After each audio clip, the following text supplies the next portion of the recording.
Matthew 13, verse 53 to 58. When Jesus had finished these parables, he departed from there. Coming into his hometown, he taught in their synagogue, and those who heard him were astonished. They said, "Where did this man get this wisdom and these mighty works? Is this not the carpenter's son?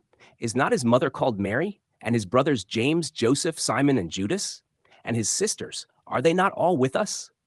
Where then did this man get all these things?" And they took offense at him. But Jesus said to them, "A prophet is not without honor, except in his hometown and in his own household." And he did not do many mighty works there because of their unbelief. This passage stands at the close of the series of kingdom parables in Matthew 13. After revealing the mysteries of the kingdom of heaven through parables concerning seed, harvest, treasure, and judgment, Jesus leaves that setting and returns to the town where he had been raised. The one who had just unveiled the hidden realities of God's reign now stands among those who believed they knew him best. As he teaches in the synagogue, the response is astonishment. The people recognize the authority and wisdom in his words. They cannot deny the remarkable nature of his teaching or the reports of the mighty works associated with him. Yet their amazement quickly turns into skepticism. Instead of receiving the revelation before them, they measure him according to familiar categories. They identify him according to his earthly associations: the carpenter's son, the child of Mary, the brother of James, Joseph, Simon, and Judas. Their reasoning is rooted in familiarity. Because they knew his upbringing, they assume they know the limits of his authority. The wisdom and power displayed through him seem incompatible with the ordinary background they remember. This reaction reveals the tension between the revelation of the kingdom and the expectations of Israel in that generation. The prophets had spoken of a coming one who would embody God's saving reign, yet the fulfillment appeared in a form many found difficult to accept. The kingdom was arriving not through the structures of earthly prestige, but through the person of the Messiah who stood before them. The offense they take is significant. The Greek term used here conveys the idea of stumbling.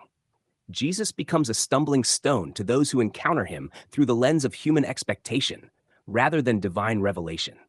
Their familiarity blinds them to the identity being unveiled in their midst. Jesus responds with a statement rooted in the long history of Israel's prophets. A prophet is not without honor, except in his hometown and in his own household. Throughout Israel's story, those sent by God were often rejected by the very people who were closest to them. The pattern stretches from the prophets of the Hebrew Scriptures to the ministry of Jesus himself. The messenger of God frequently encountered resistance among those who believed they understood him best. The statement places Jesus squarely within the prophetic tradition while also pointing beyond it. He is not merely another prophet, he is the one to whom the prophets pointed. Yet the pattern of rejection that marked earlier prophetic ministries continues in his experience. Matthew then records that Jesus did not do many mighty works there because of their unbelief. This statement does not suggest a limitation in his power, but highlights the relational nature of his ministry within Israel. The signs he performed were not random displays of ability. They functioned as testimonies to the arrival of the kingdom and confirmations of his identity as the promised Messiah. Where rejection dominated, the signs were few. The lack of mighty works in Nazareth reflects the hardened posture of those who refused to recognize the significance of what was unfolding before them. Their unbelief did not create weakness in him, but revealed the spiritual condition of that community. This moment also reflects the broader story unfolding within the gospel narrative. The Messiah had come to his own people, proclaiming the nearness of God's reign and demonstrating its reality through words and works. Yet, many within that covenant nation struggled to receive him. The resistance in Nazareth anticipates the larger rejection that would unfold throughout his ministry.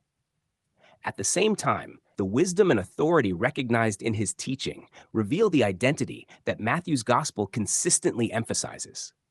Jesus speaks not as a scribe repeating tradition, but as the one who embodies the fulfillment of the law and the prophets. The kingdom he proclaimed was not merely anticipated, it was being realized through his presence and work. Thus, Matthew 13:53-58 presents a scene where revelation and rejection meet in the same place. The people witness wisdom that surpasses ordinary explanation and hear reports of works that testify to divine authority. Yet the familiarity of his earthly life becomes the lens through which they dismiss him.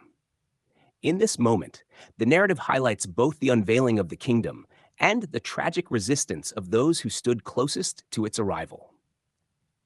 The carpenter's son standing in the synagogue of Nazareth was none other than the promised king through whom God's redemptive purpose for Israel, and ultimately the world, was being brought to completion.